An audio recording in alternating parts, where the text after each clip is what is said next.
Patriarchy के खिलाफ राहुल गांधी की लड़ाई अब कंगना और कृति सेनन तक आ गई है।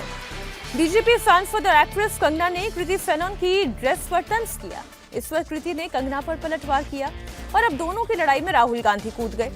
राहुल गांधी ने कंगना पर निशाना साधते हुए लिखा कि महिला क्या पहनती है, क्या करती है, कहां जाती है, ये उनकी पसंद है। महिलाओं को स्वतंत्रता का इस्तेमाल करने पर ट्रोल करना बंद कर देना चाहिए। अब इसमें इतनी तरीके की बातें हैं। अब पूरी लड़ाई क्या है उसके बैकग्राउंड में मैं आपको लिए चलते हूँ। रक्षाबंधन के मौके पर कृति सेनन ने एक ज्वेलरी ब्रांड के लिए ऐड किया और इसमें कृति ने अपने भाई और अपने पेट यानी कि डॉग को, देख रहे हैं आप वीडियो, पेट को वो राखी बांधती हुई नजर आ रही हैं। इस एड में कृति ने इंडो वेस्टर्न ड्रेस पहनी है। इस पर कंगना ने बिना नाम लिए निशाना साधा। कृति के बेहद रिवीलिंग ड्रेस को लेकर कंगना ने यह भी कहा कि लगता है कि विज्ञापन जानबूझ करके अजीब बनाया गया है। कंगना के कमेंट पर कृति सेनन ने पलटवार किया। उन्होंने लिखा कि संस्कृति और परंपराएं दिल में होती हैं, नेकलाइन में नहीं। महिलाओं को क्या पहनना चाहिए ये बताना कब बंद किया जाएगा। अब हालांकि कंगना इस तरह के हमलों से चुप होने वाली तो है नहीं। कंगना ने कहा कि जो लोग उन पर अटैक करते हैं, उनकी परवरिश पर सवाल उठाते हैं, वो उनकी तरह सक्सेस अचीव करके दिखाएं, फिर बात करें। नाकारा नाकाम लोगों को से वो सलाह नहीं लेंगी। Enough is enough. मैं देखती हूँ हर एक आए दिन ये इस तरह के लोग, चाहे वो आशुतोष राणा हो जो कहते हैं कि कुत्ते की तरह भौंकते हैं, चाहे सोनू सूद टाइप लोग हैं जो कहते हैं कि मुझे तरीका सीखना चाहिए, राखी सावंत टाइप लोग हैं जो मेरे चरित्र पर जो है हर तरीके की भद्दी टिप्पणी करते हैं, तापसी पन्नू टाइप लोग हैं जो मेरे माता पिता को, मेरी परवरिश को, मेरे बैकग्राउंड को अपमानित करते हैं। ये लोगों के लिए मेरा सिर्फ एक मैसेज है कि अगर आप लोग मेरे समान 1% भी लाइफ में सक्सेस नहीं कमा पाए हो तो मैं आपका कोई भी ज्ञान नहीं सुनूंगी। सब फेल और बिल्कुल अनवांटेड लोग जो हैं, मुझे जब देखो 4 गालियां देते रहते हैं मीडिया में आने के लिए, पहले आप कंगना रनौत बनो तो सही, आप बन के दिखाओ ना। लेकिन आप लोगों की मैं बिल्कुल कोई भी सलाह मशवरा नहीं सुनूंगी। कोई कुत्ता कह रहा है, कोई माता पिता को गाली दे रहा है, कोई कहता है टांग उठाती है, मैं ये भद्दी टिप्पणियां नहीं सुनूंगी। ये भूखे नंगे लोग मुझ पे लैच ऑन नहीं हो सकते हैं। Enough is enough. कंगना और कृति के बीच चल रहे इस वार पलटवार के बीच कांग्रेस पार्टी एक्टिव हो गई। राहुल गांधी के बयान पर कांग्रेस के प्रवक्ता कंगना पर हमलावर हैं। कंगना जी अब सिर्फ एक फिल्मी अदाकारा नहीं है, कंगना जी अब एक चुनी हुई सांसद हैं, इसलिए जब वो जो कुछ कहती हैं उनको थोड़ी जिम्मेदारी से कहना चाहिए। पहले उन्होंने किसानों को अपशब्द कहे, फिर उन्होंने कहा मैं आरक्षण में बिल्कुल यकीन नहीं करती, आरक्षण खत्म हो जाना चाहिए। फिर उन्होंने जो महिलाएं बैठकर अपने हक की लड़ाई सीए एनआरसी की समय लड़ रही थी या किसान आंदोलन के दौरान, उनको कहा ये भाड़े की औरतें हैं। फिर उसके बाद उन्होंने इस देश के युवाओं को, जो देश के सबसे प्रॉमिसिंग युवा हैं, जो देश का भविष्य है, वर्तमान है, उनको जनरेशन गटर कह डाला। अब जो वो कर रही हैं वो उनकी झुंझलाहट, उनके फ्रस्ट्रेशन की निशानी है। आपकी साथी कलाकार हैं, आपकी इंडस्ट्री से ये लड़कियां आती हैं, ये भी होनहार हैं, आप भी बड़ी अच्छी अदाकारा, आप भी बड़ी होनहार अदाकारा हैं। आप जो अब कर रही हैं, उनके कपड़ों पे कमेंट करना, उनकी लाइफस्टाइल पे कमेंट करना, किसी की वेशभूषा पर बोलना, ये दिखाता है कि आपकी कितनी मिसोजिनिस्ट, कितनी पितृसत्ता वाली सोच है आपकी। और इसी पितृसत्ता सोच के खिलाफ राहुल जी कहते हैं स्मैश द पेट्रियार्की। तो कंगना और कृति में जब तक ये लड़ाई थी तब तक आप ये कह सकते थे कि वो विचार की हो सकती है, कपड़ों की हो सकती है, पोस्चरिंग की हो सकती है। राहुल गांधी और सुप्रिया श्रीनेत जब एंट्री करते हैं तो मामला पॉलिटिकल हो जाता है। क्यों? क्योंकि फिर वो बीजेपी सांसद वर्सेस कांग्रेस पार्टी के बीच की लड़ाई हो जाती है। मुझे तो ये विवाद ही बहुत खराब लग रहा है। अब मैं नहीं बोलूंगी कुछ इस पे, अजीत जी आप ही अपनी टिप्पणी करें। नहीं देखिए, एक तो पहली बात तो जो बातें हैं कंगना रनौत को, उसमें पहली बात से तो हम सहमत हैं कि जानबूझ करके ये विज्ञापन अजीब सा बनाया गया है। तो ये होता है, ये क्रिएटिव टीम ने कहा होगा कि कुछ अजीबोगरीब बनाते हैं, कंट्रोवर्सी होगी, आमतौर पर खराब पब्लिसिटी का भी लाभ मिलता है, बुरी पब्लिसिटी का नहीं तो इतने ऐड आते हैं। जैसे हिंदू धर्म का कोई विज्ञापन बनाएंगे लेकिन अदाकाराओं ने या मॉडल्स ने बिंदी नहीं पहनी होगी, वही ऐसा कई बार होता है। आप होली के समय ऐड बनते हैं, वैसे रक्षाबंधन के समय, तो ये जानबूझ करके एक अजीब सा ऐड बनाया गया, अजीब से कपड़े पहनाए गए।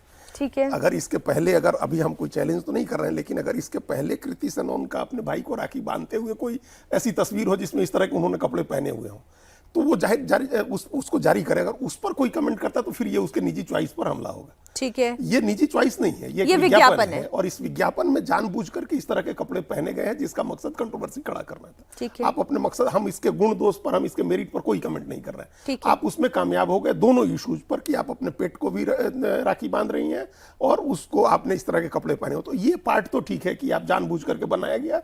और ये ऐसे आमतौर पर हिंदू त्योहारों के समय ही आने वाले विज्ञापनों में इस तरह की चीजें होती हैं, तो ये पार्ट तो ठीक है।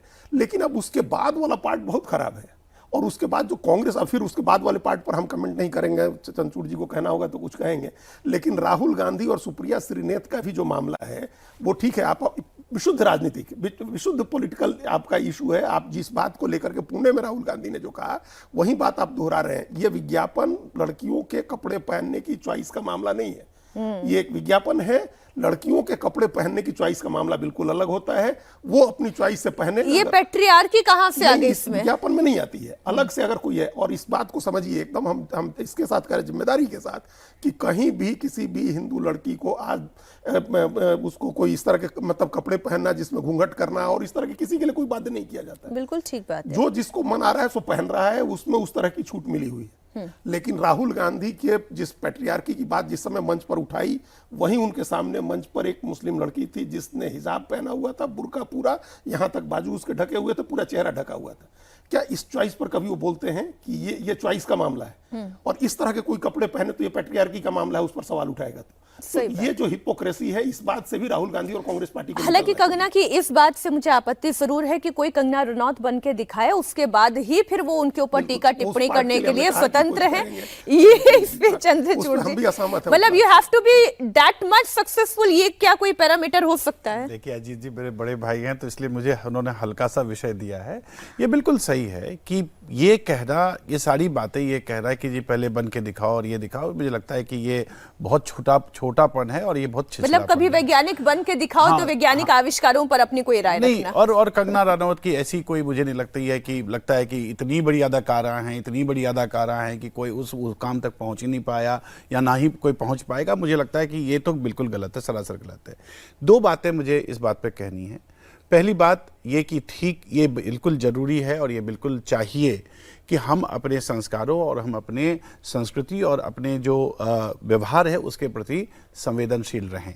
और उस संवेदनशीलता व्यक्ति का अपना विवेक है, और मुझे लगता है कि उस विवेक के हिसाब से हम सभी को, और खास करके जो लोक क्षेत्र में है, जो खास करके जो प्रतिमान बनते हैं, उनको इस बात का एक ख्याल रखना चाहिए। लेकिन वहीं दूसरी ओर ये भी तय है और ये भी जरूरी है कि इस बात को हम मान के चलें कि जो चॉइस है वो महिलाओं का अपना अधिकार है। देखिए ये भी सही है कि कहीं ना कहीं पितृसत्ता और पितृसत्तात्मक विचारों के कारण हमारी महिलाओं का, और हमारी महिलाएं क्योंकि मैं कहता हूँ वैश्विक स्तर पर विश्व में कोई ऐसा जगह नहीं है जहां महिलाएं उसी रूप में स्वतंत्र हैं जैसे पुरुष हैं। तो अगर पितृसत्तात्मकता पर चोट पहुंचना है, अगर उस इक्वालिटी की उस अवधारणा को मजबूत करना है, तो ये तो व्यक्ति के विवेक पर छोड़ देना चाहिए और व्यक्ति को अपने विवेक में संवेदनशील होना चाहिए। मैं उसी विदेशी संस्कृति की मैं बात कर लेती हूं जहां पर महिलाओं को वोट देने का अधिकार कितना देर में जाके मिला। हम अमेरिका की डेमोक्रेसी की बात करते हैं, जो अपने आप को सबसे पुरानी डेमोक्रेसी कहती है। आज तक अमेरिका ने भी कोई राष्ट्रपति नहीं चुन पाया महिला, बताइए, है ना? तो ये पैट्रियार्की ये हमारे भारत में रही नहीं है। वो अलग अलग मौकों पे पितृसत्तात्मक सोच का इस विज्ञापन से कोई लेना देना नहीं है। Wake up call for Rahul Gandhi. बड़ी खबर एक और आपको दे दूं, RSS chief Mohan Bhagwat America के न्यूयॉर्क पहुंचे हैं। आरएसएस के शताब्दी वर्ष के ग्लोबल आउटरीच कार्यक्रम के तहत ये उनके 17 दिन के 3 देशों के दौरे का पहला पड़ाव है। भागवत 29 अगस्त को न्यूयॉर्क के मेडिसन स्क्वायर गार्डन में यूनिवर्सल वननेस कार्यक्रम में शामिल होंगे। 5000 से ज्यादा भारतीयों को संबोधित करेंगे। लेकिन भागवत के कार्यक्रम के खिलाफ न्यूयॉर्क में हिंदू विरोधी इकोसिस्टम एक्टिव हो गया है। मेडिसन स्क्वायर गार्डन में आयोजित होने वाले यूनिवर्सल वननेस कार्यक्रम का इंडियन अमेरिकन मुस्लिम काउंसिल समेत कई संगठन विरोध कर रहे हैं। इन संगठनों ने मेडिसन स्क्वायर गार्डन प्रशासन से इस आयोजन को रद्द करने की मांग की है। उधर न्यूयॉर्क के मेयर जोहरान ममदानी भी आरएसएस चीफ के प्रोग्राम के खिलाफ उतर आए हैं। न्यूयॉर्क के मेयर जोहरान ममदानी ने भागवत के दौरे को लेकर कहा कि मैं आरएसएस के कार्यक्रम का समर्थन नहीं करता, बांटने वाली विचारधारा का विरोध करता हूं। ममदानी ने यह भी कहा कि उन्हें नहीं पता कि किसी निजी कार्यक्रम को रद्द करने का अधिकार शहर के पास है या नहीं, लेकिन वो इसका समर्थन तो बिल्कुल नहीं करते। I don't support the rally, but I don't know if the city has any jurisdiction on canceling a private event. Then, I also stand here as the first Indian American mayor in our city's history. And my mother's family is all still in India.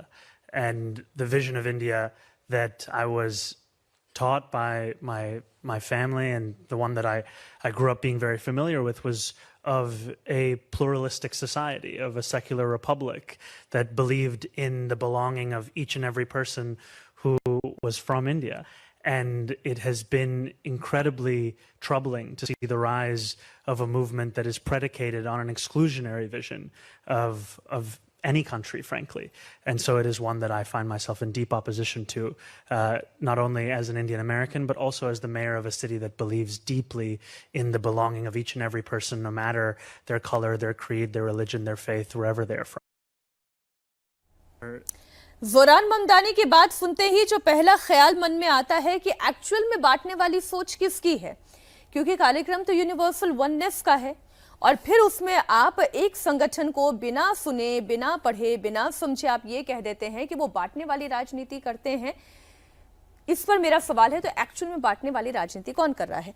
पूरा मामला आपके साथ। मुझे लगता है कि अगर ममदानी के जितना भाषण मैंने, जो टुकड़ा मैंने सुना, जो अंश हमने सुना, उसमें अंतर्विरोध सबसे ज्यादा है। उनका ये कहना है कि जिस परवरिश जो उनकी हुई और जो भारत की जो उनकी सभ्यता और संस्कृति की समझ है, उसमें भारत में सेकुलरिज्म है। मैं कहता हूं कि अगर सेकुलरिज्म का एक स्टेप आगे आप बढ़ेंगे, पंथ निरपेक्षता को अगर आप आधा कदम आगे बढ़ाएंगे, तो वो सार्वभौमिकता में परिणत हो जाता है। और सार्वभौमिकता अगर ये कहता है कि हम पूरे विश्व में एकपन और एक भाईचारे को हम आगे बढ़ाने के लिए गए, तो उसमें मुझे लगता है कि उनको तो आपत्ति नहीं होनी चाहिए, उनको तो उसका समर्थन करना चाहिए। दरअसल प्रॉब्लम ये है कि इन लोगों को ये समझ में, कहीं ना कहीं इन लोगों की परवरिश में ये समस्या एक सोच में ये डाल दी गई है कि अगर हिंदू है तो वो सेकुलर नहीं है। मुझे लगता है कि ममदानी को इस बात पर सबसे पहले तो कुछ नोट्स पढ़ने चाहिए, कुछ किताबें पढ़नी चाहिए। हिंदुइज्म और सेकुलरिज्म दोनों एक साथ चलते हैं, और हिंदुइज्म जितना सेकुलर, और मुझे लगता है सेकुलर जितना प्लूरल हिंदुइज्म है, जितना बहुलवादी हिंदू धर्म है, उतनी तो कोई धर्म नहीं है। दूसरी बात, ये उनका कहना है कि ये निजी है, तो फिर वो किस रूप में इस पर कमेंट कर रहे हैं? एक मेयर के रूप में कमेंट कर रहे हैं या एक व्यक्तिगत रूप में कमेंट कर रहे हैं? ये व्यक्तिगत रूप से ज्यादा सुनाई दे रहा है। तो अगर वो व्यक्तिगत है तो ये उनकी निजी राय है। इससे किस पूरे व्यवस्था पर उन्होंने व्यक्तिगत रूप से, इनको ये ध्यान रखना होगा कि वो व्यक्ति भी हैं और वो मेयर भी हैं। तो इसलिए वो, मुझे नहीं लगता है कि अमेरिका के राज्य की इसकी सोच है। मुझे लगता है कि भागवत साहब को बिल्कुल हक है, वो अपना वहां गए हैं और इतने कई समर्थक वहां पर हैं। और मुझे लगता है कि जो भारतीय संस्कृति की जो सोच और समझ अमेरिका में है, चाहे विवेकानंद से लेकर अभी तक, वो ज्यादा मजबूत है। और इस प्रकार के विचारों का कोई, मुझे तो लगता है इस विचारों को हम लोगों को सीरियसली लेना नहीं चाहिए। ममदानी को भारत क्या सेक्युलर नहीं लगता? नहीं, देखिए हम लोग वैचारिक पक्ष पर इसके नहीं जाइए, विशुद्ध पॉलिटिक्स है। हाँ, ममदानी वहाँ राजनीति कर रहे हैं, और उनकी राजनीति ये है कि जो रिपब्लिकन पार्टी है डोनाल्ड ट्रंप की, हम विशुद्ध राजनीतिक पक्ष पर बात कर रहे हैं, उसकी जो पॉलिटिक्स है उसके पैरेलल हम एक दूसरी पॉलिटिक्स करेंगे जो उनको चुनाव जिताने के लिए आगे काम आएगा, जिससे वो चुनाव जीते भी हैं। तो जो वाइट क्रिश्चियन सुप्रीमेसी की जो पॉलिटिक्स है उसके पैरेलल हम एक रखते हैं, और हिंदुओं का एक वर्ग जो उसको समर्थन करता है उसको हम उस पक्ष में डाल देते हैं। ये सोच करके उन्होंने एक बयान दिया, और हम इसकी रिपोर्ट पढ़ रहे थे। कार्यक्रम अभी होना है 29 अगस्त को, उसके पहले इसको ऑलरेडी इन लोगों ने मार्क कर दिया है कि ये हेट प्रोग्राम है, हेट रैली है। आप कैसे समझ रहे हैं कि हेट रैली है या हेट के लिए ऐसा कुछ हो रहा है? अब आप देखिए, अगर पिछले 5 साल 10 साल के मोहन भागवत के बयानों को सुने तो उतना सेकुलर बयान तो कहीं राहुल गांधी ने भी नहीं दिया है। उतना सेकुलर स्टैंड तो राहुल गांधी का नहीं है। जिन्होंने कहा मोहन भागवत ने कि भाई हर मंदिर में शिवलिंग में मस्जिद खोजने की जरूरत नहीं है, उन्होंने ये बयान दिया ना। वो मदरसों में गए, यहीं दिल्ली में हम लोगों ने देखा कस्तूरबा गांधी मार्ग पर वो गए एक मदरसे में जाकर के उन्होंने मुलाकात की लोगों से मस्जिदों में। तो वो हर तरह के काम कर रहे हैं जिसमें वो समाज को एकजुट करने की बातें कर रहे हैं। तो आप ऑलरेडी कैसे आप इस निष्कर्ष पर पहुंचे? और आप कभी इस बात को देखिए, आप इस पर क्योंकि ये इंक्लूसिव पॉलिटिक्स कर ही नहीं रहे हैं। वो अमेरिका की पॉलिटिक्स करते हैं, जहां हाउस स्पीकर है जो रिपब्लिकन पार्टी का लीडर है, हाउस स्पीकर ने कहा हुआ ऑफिशियल मीनाक्षी जी उसका स्टेटमेंट है कि बिब्लिकली सैंक्शन्ड गवर्नमेंट की जरूरत है। जिस तरह से मुसलमान बिब्लिकली सैंक्शन्ड गवर्नमेंट की, जैसे मुसलमान शरिया से शासन चलाने की बात करते हैं, वैसे ट्रंप की पार्टी का जो हाउस स्पीकर है वो कह रहा है कि हम बाइबल से सैंक्शन्ड सरकार चलाएंगे। और उस ऐसी स्थिति में, इस डिवीजन में, जो क्रिश्चियन और मुसलमान के बीच के इस डिवीजन में हिंदुत्व है जो एकदम बैलेंस होकर के चलने वाला है, जो सेकुलर विचारधारा के साथ चलने वाला है, सबसे ज्यादा इंक्लूसिव पॉलिसी अगर किसी की है तो वो हिंदुओं की पॉलिसी है। बहुत छोटा सा सरहद। मोहन भागवत जी के जितने पीछे के लेख हैं या पिछले जितने भी संबोधन हैं, अगर एक स्ट्रीम उसमें कॉमन है तो वो ये है कि मोहन भागवत जी हिंदुत्व को और हिंदू जो व्यवस्था है उसको प्लूरलिटी में देखते हैं।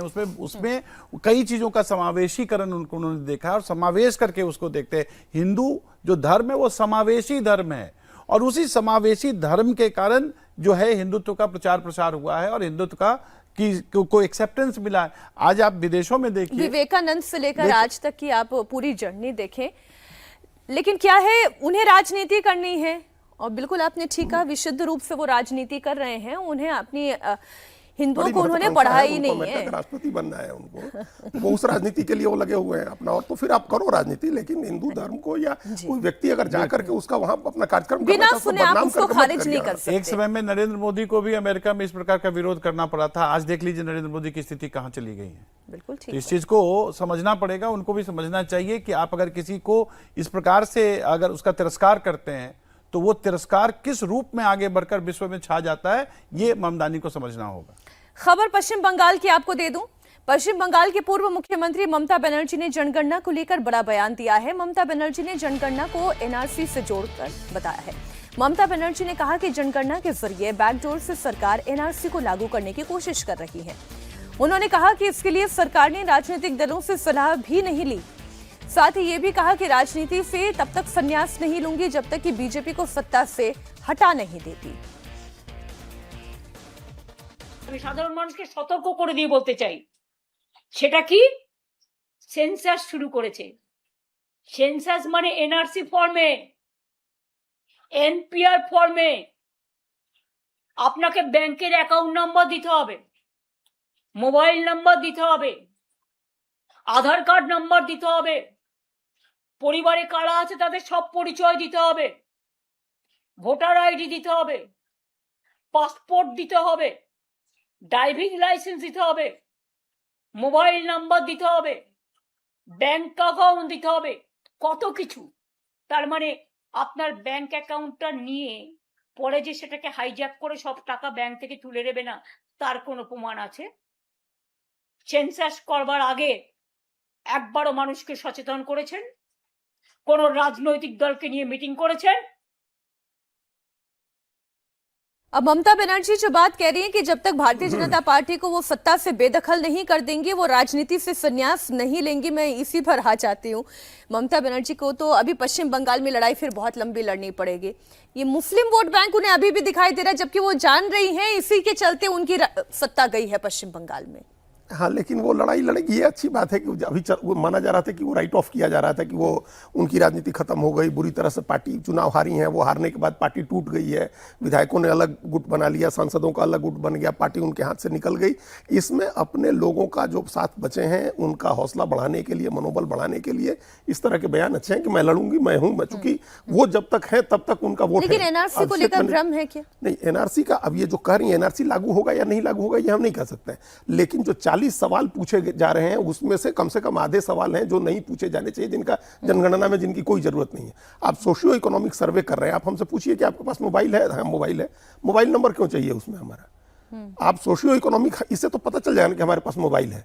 तो आप मोबाइल नंबर एक जगह कर देंगे, उसी जगह आधार होगा, उसी जगह तमाम दूसरे जो इंफॉर्मेशन आप डाल देंगे, तो ये बात ठीक है कि अगर आपका डाटा हैक हुआ तो क्या होगा फिर उसके बाद। और ये जो इररेलेवेंट इंफॉर्मेशन क्यों चाहिए है? जैसे को ले और ये मोबाइल नंबर की आपने बात कही कि अब बैंक अकाउंट मांग रहे हैं। अब बैंक अकाउंट है आपका तो है, हमसे ये क्यों पूछना है कि हमारा बैंक अकाउंट का नंबर क्या है और उसमें कितने पैसे हैं, ये बताने की क्या जरूरत है? हमारा बैंक अकाउंट आपको क्यों चाहिए नंबर? अब बैंक अकाउंट है, हमारा बैंक में खाता है, अपने आप में साबित हो गया। ये ज्यादा से ज्यादा ये पूछिए कि जनधन अकाउंट है या दूसरा सेविंग अकाउंट है। आपका अकाउंट नंबर चाहिए, आपका मोबाइल नंबर चाहिए, आपका आधार नंबर चाहिए। 40 सवाल इस तरह के इररिलेवेंट सवाल है जिसको लेकर के मल्लिकार्जुन खड़गे और राहुल गांधी ने कल चिट्ठी लिखी है प्रधानमंत्री को। और ये सवाल जब तैयार किए गए, इन सवालों में जब जाति जनगणना हो रही है, जो सबसे इंपॉर्टेंट चीज है, आपने ओबीसी की कैटेगरी नहीं बनाई है, ओपन एंडेड छोड़ दिया है कास्ट का। पिछली बार 46 लाख जातियां हो गई थी, तो 46 लाख जातियां फिर हो जाएंगी। एससी एसटी की गणना होती है, उनका ड्रॉप डाउन मेन्यू है, ओबीसी का नहीं है और जनरल कास्ट का नहीं है। आप उसमें लोग अपनी जाति, उपजाति, गोत्र और एक जाति जो है, बिहार में जो जाति है, एक मान लीजिए कुर्मी है, उसको आप कहीं कुनबी कहते हैं, कहीं उसको किराट कहते हैं, कहीं दूसरी जाति। एक ही जाति को अलग अलग राज्यों में अलग अलग नाम से जाना जाता है। तो उन जातियों में अलग अलग नाम दर्ज होंगे, आपके पास हजारों लाखों जातियां आ जाएंगी। तो ड्रॉप डाउन मेन्यू नहीं दिया, ओबीसी की कैटेगरी नहीं बनाई। सवालों पर यह बात बिल्कुल जायज है कि इतनी बड़ी एक्सरसाइज हो रही थी। आजाद भारत में पहली बार जातीय जनगणना हो रही है, तो सारी पार्टियों से राय तो लेनी चाहिए थी।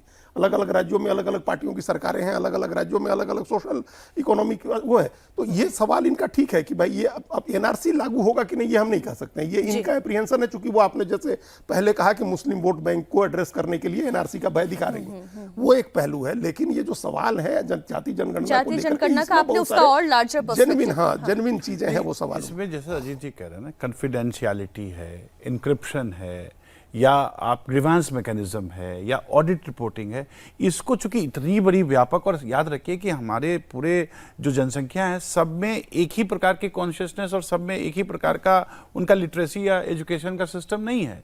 तो सरकार को संवेदनशील होकर इस प्रकार की व्यवस्था को वहां पर समुचित रूप से स्थापित कर देनी चाहिए, ताकि किसी को कोई ग्रीवांस हो, किसी के डेटा से संबंधित कोई समस्या हो, वो उसका लाभ उसको मिल सके, या उस प्रकार के उस प्रावधान वहां हो।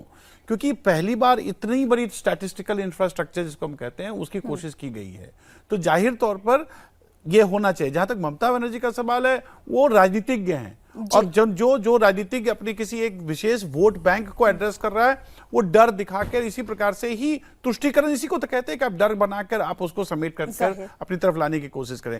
लेकिन राज्य की तरफ से, सरकार की तरफ से ये जितने प्रकार के प्रश्न हो सकते हैं, या जो किसी को संदेह हो सकता है, जिससे कि वो भ्रम की स्थिति पैदा हो सकती है, वो जैसा अजीत जी ने भी कहा, मैं बिल्कुल समर्थन करता हूं, वो बिल्कुल सामने स्पष्ट है, क्योंकि अभी वहां चुनाव है भी नहीं, और जब चुनाव नहीं है तो उस प्रकार से स्पष्ट कर देना चाहिए, ताकि इससे कहीं ना कहीं निजता का अधिकार भी जो है। सर, स्पष्ट कौन करता है? हर कुछ सवाल जो है वो ओपन एंडेड छोड़ दिए जाते हैं। उसके भी हम तो यही कह सकते हैं कि होना चाहिए। हाँ, बिल्कुल ठीक बात।